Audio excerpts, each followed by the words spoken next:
तुम्ही सर्व पत्रकारांनी जे तुमच्या युनियन असेल किंवा संघटना असेल त्याच्यातले तुम्ही 5-7 जण तुमचे प्रमुख ठरवायचे की जेणेकरून जसं हे असतं एचओडीज मेन असतात आणि एचओडीच्या पाठीमागे जे कोणी असतात तर तशी एक व्यवस्था करून सर्व इतर पत्रकारांना देखील समोरच्या साईडला दालनामध्येच बसायची व्यवस्था होईल की जेणेकरून ज्या ज्या महत्वाच्या गोष्टी असतील या सर्व शहरवासियांना कळतील किंवा दिसत तर ज्या ज्या वेळेस आवश्यकता असेल त्या त्यावेळेस निश्चितपणे किंवा ज्यावेळेस तुम्ही सूचित करू शकता की एखादा अजेंडा आहे त्या अजेंड्यावरचा विषय तुम्हाला पाहायचा आहे आणि त्या अजेंड्यावरती कोण काय बोलते अशी ज्यावेळेस तुमच्याकडून एखादी रिक्वेस्ट येईल त्यावेळेस निश्चितपणे सर्वांची बसायची व्यवस्था केली जाईल. सगळ्यात महत्वाचा भाग याच्यातला तुमच्या आता बोलण्यातला कळतो की स्थायी समितीला तुम्ही पत्रकारांना अलाउड करणार आहात. स्थायी समितीच्या बैठकीमध्ये मी तेच सांगितलं जो एखादा अजेंड्यावरचा आणि पत्रकारांना बसायला मागच्या काळामध्ये देखील अलाउड होतं. मी तुम्हाला सांगितलं की असं व्यवस्था मर्यादित असल्या कारणाने तुमच्यातले जे प्रमुख असतील तुम्ही जे ठरवसाल सगळे एकत्रित मिळून जे ठरवसाल त्या व्यक्तींना निश्चितपणे आपण बसायची व्यवस्था करू. दर आठवड्याला जी काही स्थायीची बैठक होती त्याच्यानंतर ठीक आहे तुम्ही आता सांगितलं की आठवड्यात एक 4 किंवा 5 जे काही प्रतिनिधी म्हणून परंतु त्याच्यानंतर जे काही ब्रिफिंग होतं त्याची समजा तुम्ही एक वेळ ठरवली बाबा 4 वाजता 5 वाजता तर म्हणजे त्यावेळेला सगळी मंडळी तुमच्या केबिन मध्ये किंवा इथे जसं सोयीस्कर होईल तिथे काय झालं काय चर्चा झाली कुठले विषय मंजूर झाले जसं आपलं साप्ताहिक मिटिंगचं ब्रिफिंग तर त्याची एक वेळ ठरवली तर ते सोयीचं होईल. नाही तर तुमची मिटिंग 2ला संपायची कधी 5 वाजेपर्यंत संपायची तोपर्यंत तात्काळ बसावं लागायचं. वेळ टेंटेटिव्ह ठरवली तर ते जास्त सोयीचं. संपल्यानंतर 15 ते 20 मिनिटाच्या आतमध्ये तसं नको. कधी कधी तुमची कधी कधी काय होतं लवकर संपते मिटिंग. कधी कधी तुमचे विषय जर जास्त असतील तर त्याला वेळ लागतो. मग अशा वेळी तोपर्यंत सगळे पत्रकार थांबून राहणं योग्य नाही. त्यामुळं कसं तुम्ही 4-4:30 किंवा अशी वेळ जर ठरवली तर त्यावेळी तुम्हाला ब्रीफिंग करणं सोपं पडेल पत्रकारांनाही यायला सोपं पडेल. त्यासाठी आपल्याला काय करावं लागेल जी मीटिंग 7 वाजेपर्यंत चालणार ती 4ला संपवायला लागेल. चालेल का तुम्हाला? कसं मुळात काय जोपर्यंत विषय संपत नाही विषय तुम्हाला कसं सांगितलं की विषय संपले की आम्ही विषय संपलो 2 तास बाहेर गेलो मग आलो असं नाही होणार. सभागृहातले चालणारे विषय संपल्यानंतर त्वरित 20 मिनिटाच्या आतमध्ये आपण प्रेस घेऊ. पण चेअरमन अपवादात्मक परिस्थितीतच 7ची वेळ होणार आहे. इतर वेळी तुमचं अगदी व्यवस्थित लगेच होतं म्हणजे तसं मला वाटतं अडचण येत नाही. तुमची 2ला सुरू झाली तर मला वाटतं मी तासाभरात संपून जाईल. तुम्ही अंदाज तासाभराचा ठेवा. जर माझा काळ थोडस वेगळा असेल तुम्हाला जर माझ्याकडून कामाची अपेक्षा आहे आता साहेबांनी सांगितलं की सगळे विभाग वेगळे वेगळे आहेत. अजेंड्यावरती कुठलाही विषय असला तरी साधक बाधक चर्चा ही शहरातल्या प्रत्येक समस्यावरती आमचे 16 प्रतिनिधित्व करणारे जेवढे आमचे स्थायीचे सर्व सदस्य आहेत हे सर्व सदस्य मिळून या चर्चेला भाग घेतील एवढं त्याची. बजेटवर चर्चा करा. बजेटवर चर्चा करूया आपण बाकीचे विषय. बजेटवरती त्यांना आज तर सादर झालंय त्यामुळे बजेटवरती ते काय चर्चा करणार ते ज्यावेळी पूर्ण करतील त्यावेळी काय नाही आम्हाला प्रेझेंटेशन झालंय. हा तुम्हाला त्याच्याबद्दल काय असेल तुम्ही मगाशी तुम्ही बोलले ना मगाशी तुम्ही बोलले ना बजेटच्या संदर्भात तुम्हाला कोणाला काही सूचना द्यायची मी म्हटलं बजेटच्या संदर्भामध्ये आता जे त्यांनी सादर केलेलं बजेट आहे तर माझ्या पूर्वी कमिशनर साहेबांनी देखील आता प्रेस घेतली तर तुम्हाला त्याच्यामधल्या काही शंका आल्या असतील किंवा काय काय वाटलं असेल ते तुमचं जोडून चालत आणि आम्हाला ज्यावेळेस प्रेझेंटेशन केले त्यावेळेस त्याच्यानंतर ते देखील तुम्हाला सांगतो.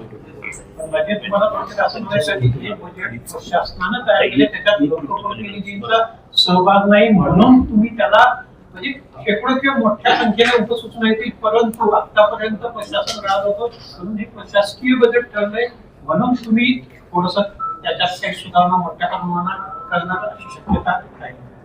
निश्चित तुम्ही जे म्हणताय ना प्रमाण किती असं वेगळं सांगत पण ते प्रशासकीय दरातलं विचार करून जो आपल्याला दायित्व वाढवलेल्या गोष्टींवरती त्यांनी जो केलेला कारभार आहे आणि त्या दायित्व वाढवलेल्या गोष्टींमुळं आज शहराला पुढचा जो विकास आपल्याला पाहायचा आहे तर त्याच्यावरती जो आळा बसू शकतो तर त्याच्यासाठी ज्या आवश्यक अजून बाबी आहेत त्याच्या काही सूचना आम्ही नक्कीच मांडणार आहेत. सर्व वरिष्ठांशी, तज्ञांशी, शहरातल्या तज्ञांशी, तुम्हा सर्व पत्रकारांशी आज तुम्हाला प्रेझेंटेशन त्यांनी दिलेलं आहे.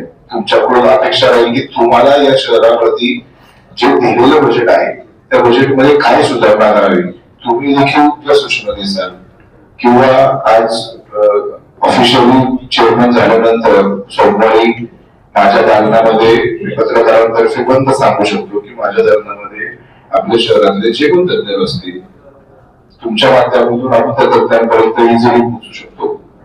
या बजेटची माहिती तुम्हाला जी मिळालेली आहे ही तुम्ही शहरवासियांना पोहोचवल्यानंतर ते जे आपल्यापर्यंत पोहोचवतील त्याचा अभ्यास करून बुधवारच्या मीटिंग मध्ये वरिष्ठांचा, आमदार साहेबांशी, सगळ्यांशी, पक्षाच्या सर्व वरिष्ठांशी, इतर पक्षांशी, विरोधी पक्षांशी सर्वांशी चर्चा करून त्याच्यामध्ये काय उपसूचना देता येईल.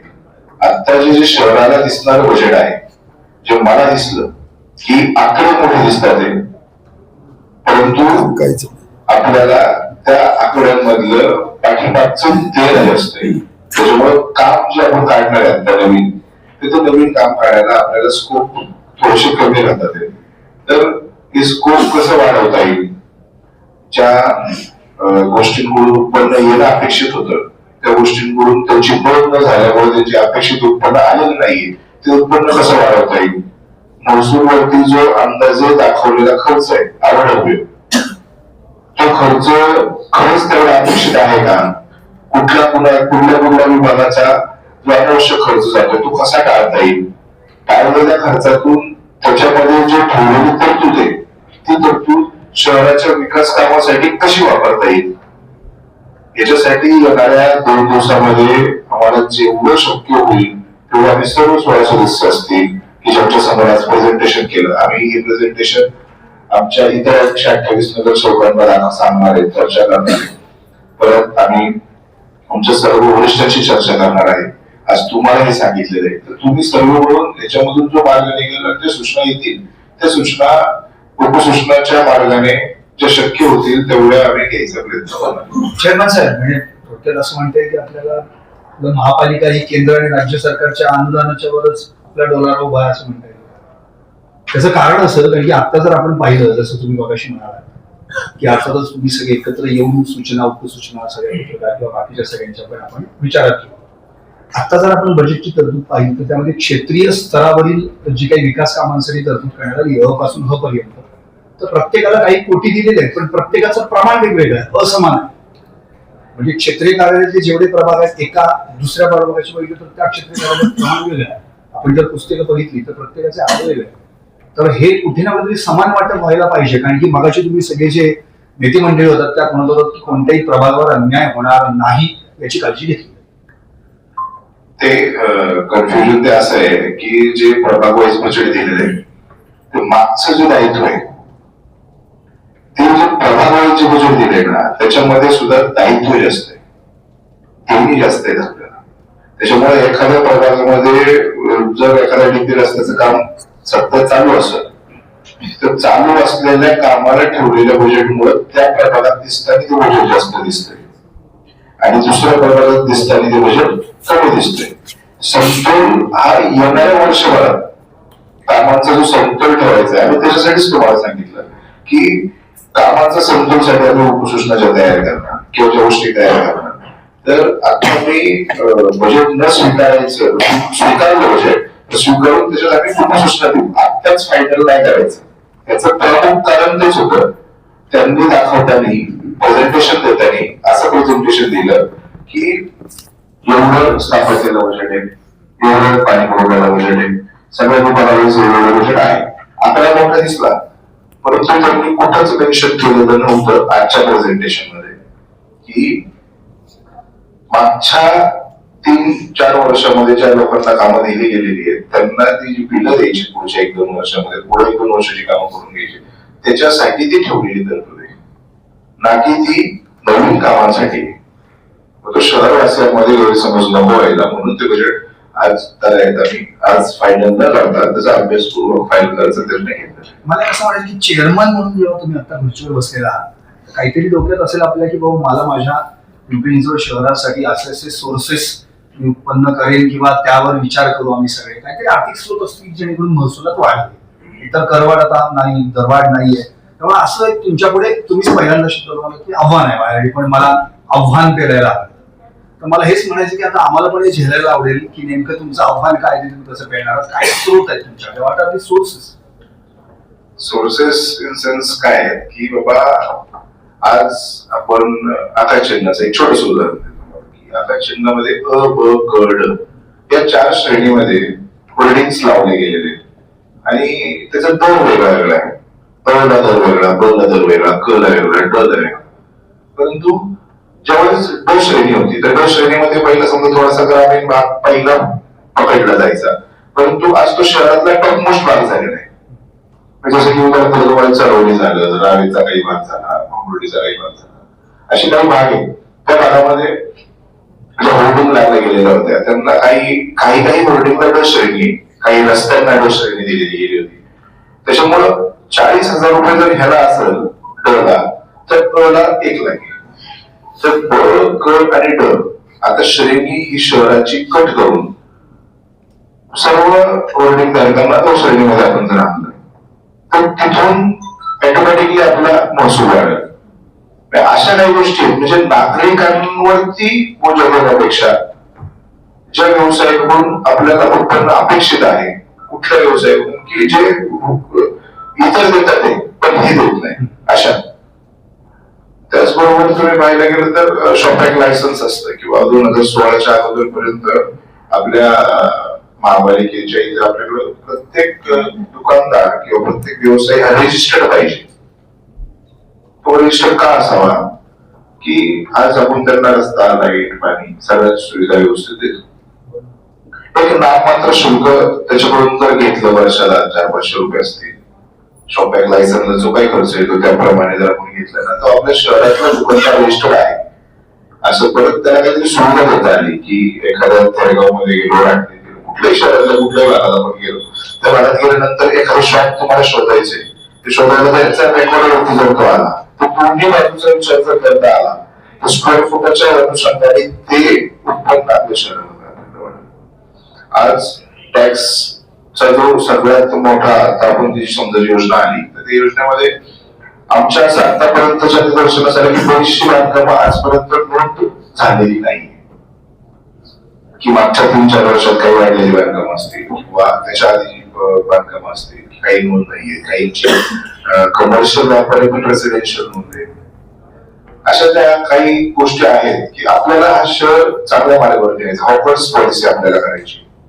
हॉकर्स पॉलिसी आपण केल्यानंतर जर अनधिकृतरित्या ते जर नाही बसले, त्यांना अधिकृतरित्या रस्त्याला, ट्रॅफिकला अडचण न होता आपण जर त्यांना स्पेसेस क्रिएट करून दिल्या तर ते स्वतःहून आपल्याला 50-50 रुपये शुल्क दिवसाला त्यांना सगळ्या गोष्टी दिल्या तर ते देऊ शकतात. आणि तुमची पार्किंग पॉलिसी आपल्याला शहराला अत्यंत आवश्यकतेची आहे. कशाही कुठल्याही परिस्थितीत कशाही पद्धतीने लोकांच्या गाड्या लागलेल्या असतात, त्याच्यामुळे आपण रोड किती एक्सटेंड केलं तरी ट्रॅफिकचा प्रॉब्लेम जात नाही. मग तो जात नाही तर आपण पार्किंग पॉलिसी केल्यानंतर पार्किंग पासून काय आपल्याला उत्पन्न तिथून येऊ शकतं. असे विविध मार्ग आहेत की ज्या मार्गामधून प्लस आता हे मी तुम्हाला एक छोटं उदाहरण म्हणून दिलेलं आहे. उद्याच्या काळामध्ये तुमच्या सगळ्यांकडे अपेक्षा असेल की तुम्ही अजून काय सांगताय की जेणेकरून इज ऑफ लिव्हिंग मध्ये तुम्हाला बाकी लोकांना कोणाला त्रास नव्हता, सर्वसामान्यांना याचा त्रास नव्हता. आपल्याला शहराच्या विकासासाठी चांगल्या पद्धतीचा महसूल गोळा होईल आणि मेन टार्गेट एकच असणार आहे की अति आवश्यक जो खर्च, अनावश्यक खर्च जो होता, जो मागच्या 3-4 वर्षामध्ये जो वाटतोय की जो वाढत चाललाय, तुम्ही जो ग्राफ बघितला महसूल खर्चाचा, त्या महसूल खर्चामुळे जो आवश्यक नसलेला खर्च वाढत चाललाय त्याच्यावरती सर्वप्रथम आळा आणण्याचा प्रयत्न करणार आहे. चेअरमॅन तुम्ही उल्लेख केला की गेल्या 3-4 वर्षात अनावश्यक खर्च वाढलाय. 400 कोटीचं कर्ज लोक उभारावं लागलं, घ्यावं लागलं. म्हणजे ते कर्जाचे देणी 3,500 कोटी रुपयावर गेली. त्यामुळं तुमच्या स्थायीच्या सदस्यांनी या प्रशासकीय तळावर कारभारावर पेपरला काढण्याची मागणी केली. तर ह्या संदर्भात तुमची भूमिका काय असते? ती सर्व पक्षाची सर्व सभागृहाची जनरल भूमिका आहे आणि जनरल ती भूमिका जनरल मागच्या सभागृहाच्या मीटिंगमध्ये ती भूमिका सर्वांनी आम्ही मांडलेली आणि सर्वांमध्ये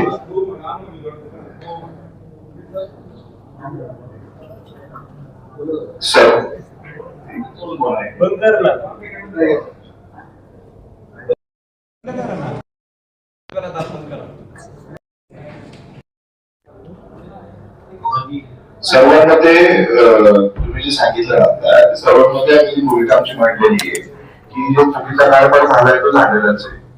जो वाटतोय सर्वांचं म्हणणं जे आहे त्या मताशी आम्ही सहमत आहे आणि त्याच्यासाठी जी मागणी केली आहे ती रास्त आहे आणि ती कशी पुढे जाईल ते सर्व गोष्टी बघू आता. मी सगळं एकत्रित मिळून सर्व पक्षाचे गटनेते आणि सर्व पक्ष सगळं मिळून मांडलेली भूमिका आहे त्या सर्व मिळून त्याची भूमिका त्याचा फॉलोअप एकत्र मिळून घेऊ. अभिनंदन. 4 वर्ष प्रशासक होतं त्यामुळं अधिकाऱ्यांचं काम करण्याचा वेगळा स्पीड डबल होता. पण अनुभव असा आहे की बॉडी असल्याच्या नंतर आपण जे बॉडी नगरसेवक वगैरे असतात यांच्या अधिकारी ऐकत नाहीत काही. त्यांना बोलवून उत्तर देतात कारण जनतेने त्यांना विकासासाठीच निवडून दिलेलं आहे. त्यांचे काम ऐकत नाही. तुमच्या अधिकाऱ्यांसाठी काय सूचना असते? आता मागचा जो काळ आम्ही बघितला म्हणजे त्या काळामध्ये आम्ही नवीन नगरसेवक होतो 2017 मध्ये.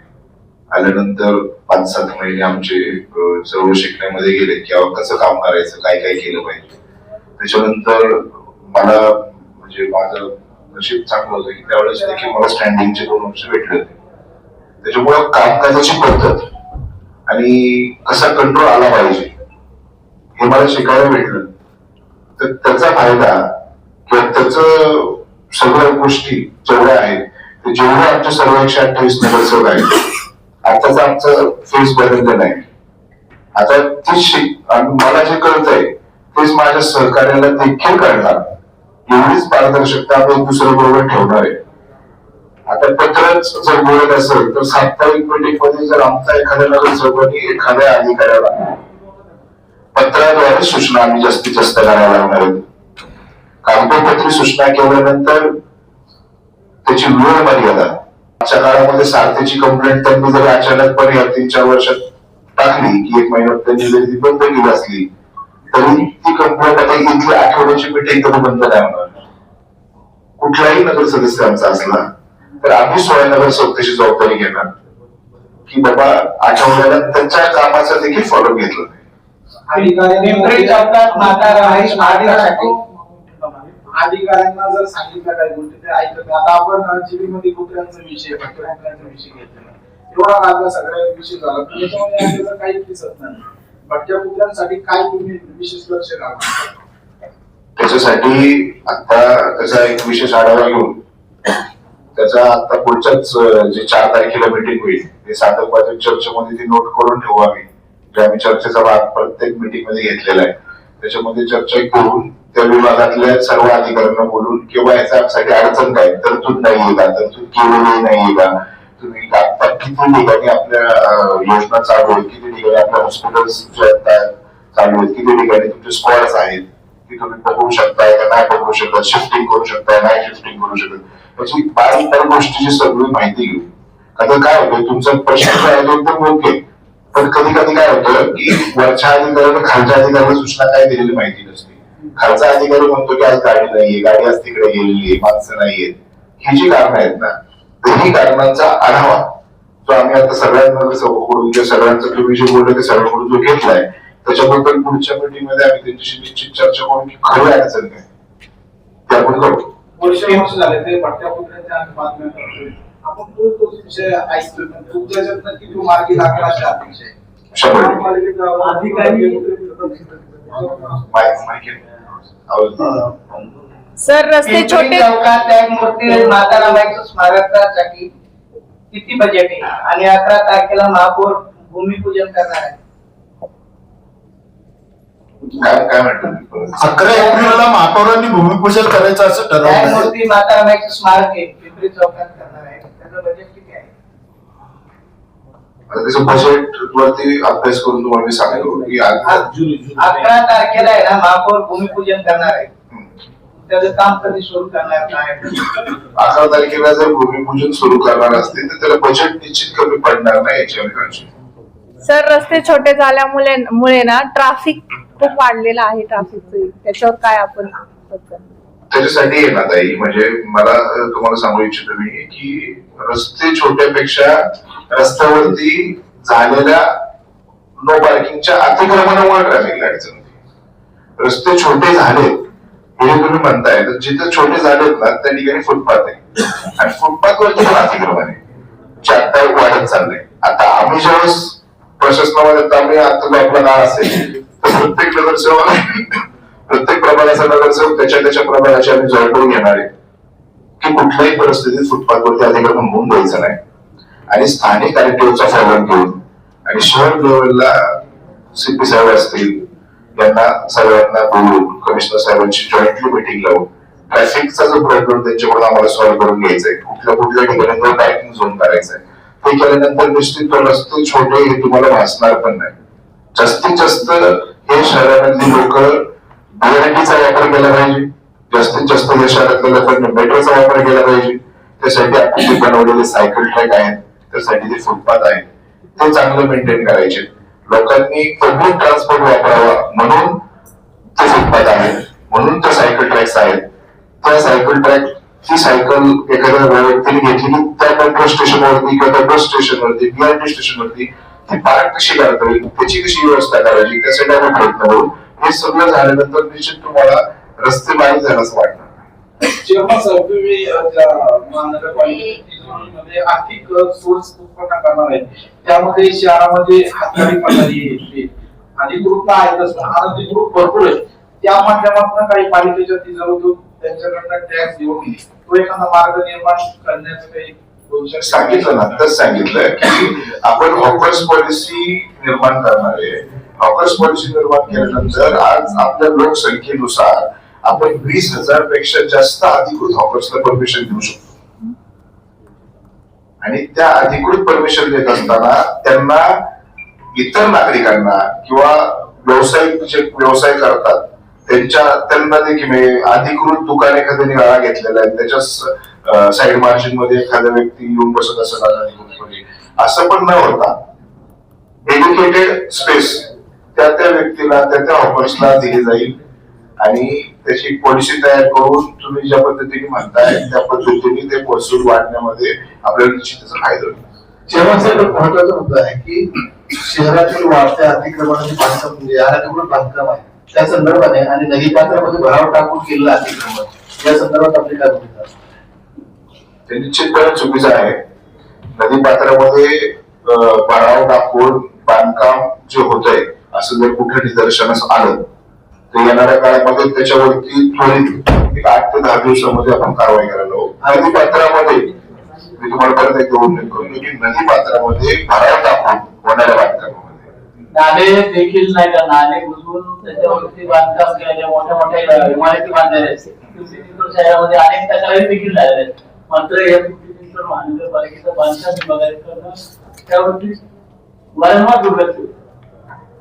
पुढच्या काळामध्ये ज्यावेळेस तुम्ही चालू असलेलं काम हे जे निदर्शनास आणून देसाल त्याची निश्चित आम्ही जबाबदारी घेतो. पण जे ऑलरेडी झालेलं आहे त्याच्यामुळे प्रॉब्लेम सुरू आहे जे नदीपात्र भराव टाकून बांधकाम झालेलं त्यांचं काय? जर माग 3-4 वर्षात परत झालेलं असेल बांधकाम आणि तिथे आता लोक राहत असतील लोक नाही राहत यांनी व्यवसाय सुरू केले लोकांनी भराव टाकून भराव टाकून जर कोण व्यवसाय करत असतील तर निश्चित त्याच्यावरती आपण तुम्ही त्याची सानेशावर माहिती द्या. आपण ती माहिती तुमची लेखी आल्यानंतर त्याची आम्ही तुम्हाला रिसिव्ह देऊ आणि त्या माहितीच्या आधारे कमिशनर साहेबांना ती देऊ त्याच्यावरती निश्चित कारवाई करू. सर आता म्हणले की नाले तुमचं सर पहिल्यांदा अभिनंदन की स्थायी समितीचे अध्यक्षदार म्हणून शेगावचे सगळे ज्वलंत प्रश्न तुम्हाला माहिती आहेत. काल पक्षनेते आपले शितोळे साहेबांना पण हा प्रश्न विचारला होता, तर त्यांनी जे उत्तर दिलं त्याच्यामुळे थोडंसं निगेटिव्ह लोकांमध्ये ती बातमी गेली. त्यांना मी विचारलं होतं की थेरगाव मधला प्रॉपर्टी कार्डचा जो विषय आहे तो सगळ्यांच्या अस्मितेचा विषय आहे. आपल्या पाहुणे पण आमदार साहेबांनी पण आश्वासन दिले होते की आपली महापालिकेत सत्ता आल्याबरोबर थेरगावकरांचा प्रॉपर्टीचा विषय आपण मार्गी लावू, आणि तुमच्याकडून आता थेरगावकरांची जास्त त्या अपेक्षा आहेत, तर तुम्ही योग्य ते उत्तर द्या. प्रॉपर्टी कार्डच्या संदर्भामध्ये 2017 पासून आमचा फॉलोअप चालू आहे, आणि फॉलोअप चालू असताना त्याच्या इतका मला तर असं स्वतःबद्दल नाही, पण मी त्याच्याबद्दल खूप अभ्यास केलेला आहे, आणि त्याचा फॉलोअप आता घेऊन पिंपरी चिंचवड महानगरपालिकेला मागच्या काळामध्ये 2021च्या काळामध्ये आम्ही एक ठराव केला की ज्यावेळेस PMRD मध्ये ज्या जागा आहेत, प्राधिकरणाच्या ज्या जागा आहेत, या पिंपरी चिंचवड महानगरपालिकेमध्ये वर्गीकरण झाल्यानंतर महापालिकेमध्ये ते जागा आल्या. महापालिकेमध्ये जागा आल्यानंतर मोकळे भूखंड महापालिकेने घेतले आणि मोकळे भूखंड PMRD घेतले, आणि जी घरं आहेत झालेली ही महापालिकेकडे आली. तर त्यावेळेस आम्ही असा ठराव केला की जो व्यक्ती ज्या ठिकाणी राहतो आणि त्याच्याकडे तिथली टॅक्स पावतीची नोंद आहे किंवा एखादा पेपर आहे की मी या ठिकाणी राहतो, तर ते घर त्याच समजलं जावं, आणि ती जी जागा आहे ही महापालिका, जर महापालिकेला प्राधिकरणाने जागा दिली तर महापालिका त्याच्याकडून फक्त ₹1 घेणार, आणि ती जागा थेटपणे त्या व्यक्तीच्या नावावर करून प्रॉपर्टी कार्ड देणार.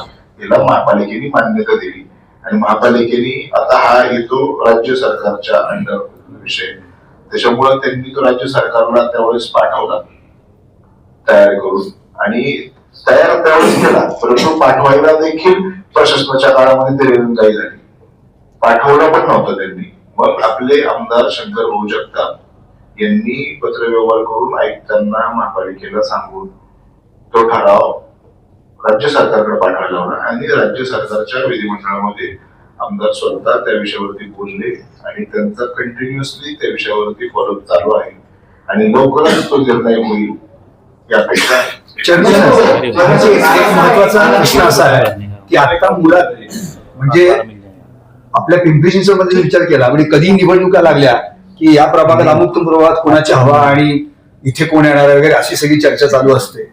पण आता खरं पाहिलं तर पिंपरी चिंचवडमध्ये फक्त प्रदूषित हवेची हवा आहे. कारण की आपण जर आता हवा निर्देशांक, आपण गुणवत्ता निर्देशांक बघितला तर पिंपरी चिंचवड काय, भोसरी काय, इतकी भयानक परिस्थिती आहे. अनधिकृत बांधकामांची धूळ आणि वाहनांचा धूर. तुम्ही काय सगळे अगदी आपल्या खासगी किंवा सरकारी गाडीतून हिंडत असता, पण जेव्हा सर्वसामान्य आमच्यासारखी माणसं भर रस्त्यात ट्रॅफिक मध्ये बसतात तेव्हा आम्हाला ऐत्या 2 गोष्टी मिळतात, एक धूळ आणि धूर. त्यामुळं अक्षरशः दमा, कफ, अस्थमा अशा घटना आपल्या पिंपरी चिंचवडमध्ये लहान मुलांच्या बाबतीत वाढत चालल्या. आणि त्याच प्रदूषणावर नियंत्रण करण्यासाठी, पर्यावरणासाठी आपण बजेटमध्ये तरतूद किती, फक्त 24 कोटी. मग आता पिंपरी चिंचवडकरांनी करायचं काय, म्हणजे थोडक्यात कायम पिंपरी चिंचवड अंडर कन्स्ट्रक्शन आणि पिंपरी चिंचवडकर कायम अंडर टेन्शन, यासाठी काहीतरी प्रयत्न करा. बजेटचं तर आपण आत्ताच बोललो की बजेटला आपण उपसूचना देणार आहे, पण तो दुसरा जो मुद्दा घेतला तुम्ही किंवा प्रदूषण निर्माण कुठून होत आहे, तर जसं अंडर कन्स्ट्रक्शन तुम्ही सांगितलं की कन्स्ट्रक्शन नसलेल्या इमारती ज्या आहेत, मागील काळामध्ये आमदार साहेबांनी देखील महापालिकेच्या कमिशनर असलेल्यांना सूचना केल्या होत्या की जी बांधकामं चालू आहेत ते त्यांना ग्रीन नेटनी सगळ्या साईडनी पॅक केलेलं असावं.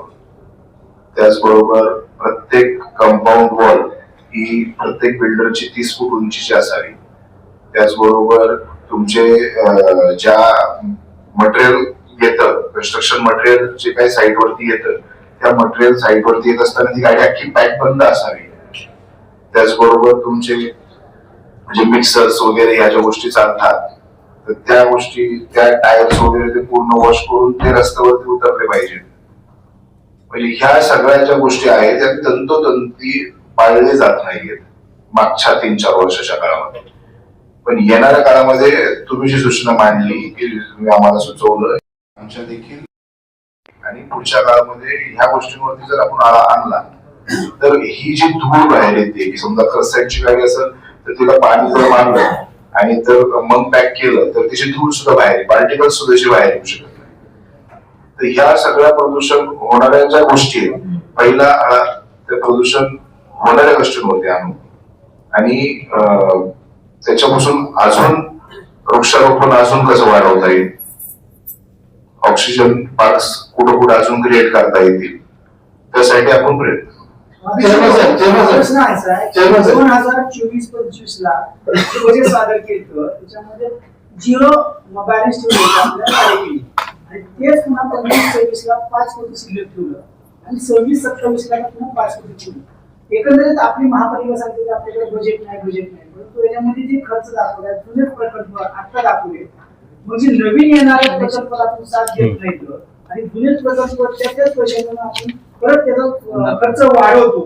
तर एकंदरीत तुम्ही आता स्टँडिंग कमिटीचे अध्यक्ष आहेत, या वायफळ खर्चावर तुम्ही एकंदरीत कसं केंद्रित करणार आहे? थोडक्यात जुन्या योजनांना नवीन मुलामा, बरोबर म्हणतात ते, जुन्या योजनांना मुलामा नवीन. जुने जेवढी आता सध्या चालू कामं आहेत, आमचे सर्व 16 सदस्य असतील, आमचे सर्व प्रभागातले आमचे सर्व 128 सदस्य असतील, सर्व गटनेते, सर्व पक्षनेते, सर्वांनी आम्ही एकत्र भेटून सर्वांना आम्ही सूचना देणार आहे की तुमच्या प्रत्येकाला आम्ही त्यांच्या प्रभागामध्ये चालू असलेल्या कामांची लिस्ट देणार आहे.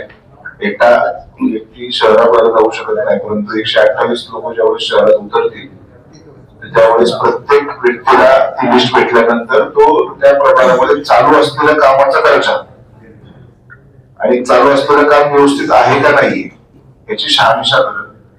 ती शहानिशा करून जर एखाद्या कामामध्ये चुकीच्या पद्धतीने काम चालू असेल किंवा चुकीच्या पद्धतीने बिलं काढून फक्त बिलं काढण्यापुरती कामं होत असतील तर त्या कामांची सर्वस्व माहिती तिथल्या प्रभागातल्या नगरसेवकांनी घेतल्यानंतर ते आमच्या स्थायी समितीच्या कुठल्याही सदस्याकडे आणून दिल्यानंतर ती कुठलीही जे आता मग सांगितलं की चर्चेसाठी आम्ही वेळ ठेवणार आहे, त्या प्रत्येक चर्चेच्या वेळेमध्ये त्या कामांबद्दल संपूर्ण माहिती घेतली जाईल आणि ती माहिती घेऊन जर तसा एखादा कुठला ठेकेदार मागची कामं व्यवस्थित करत नसेल तर त्याच्यासाठी त्याला कमिशनर साहेबांना सांगून आम्ही त्याच्यावर योग्य ती कारवाई करायला हवं.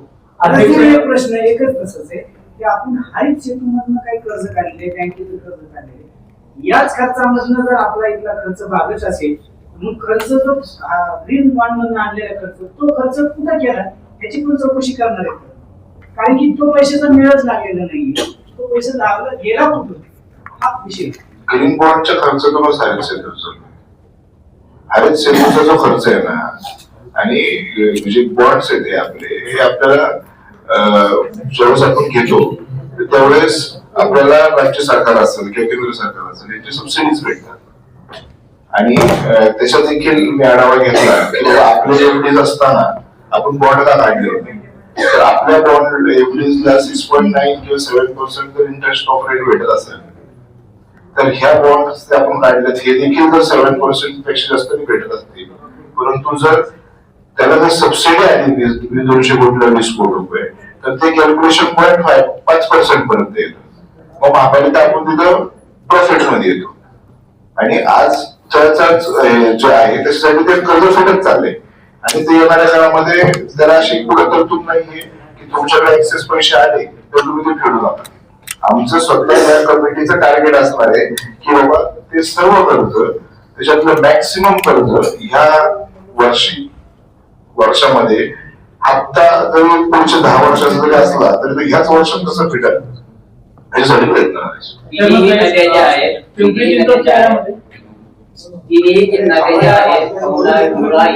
यांना खर्च केला जातोय, मात्र त्या लोकांचे जे पाणी जे आहे सांडपाणी त्यांच्यावरती अनेक वेळा गुन्हे दाखल करावे असे नागरिकांकडून म्हटले जाते. मात्र आतापर्यंत ही स्थिती आहे की त्यांचं पाणी जे आहे ते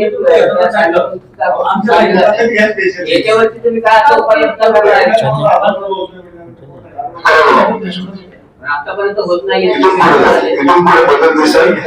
स्पेसिफिक कुठला भाग वाटत असेल तर निश्चितपणे आमच्यापर्यंत ते कळवा, आपण त्याच्यावरती कारवाई करू.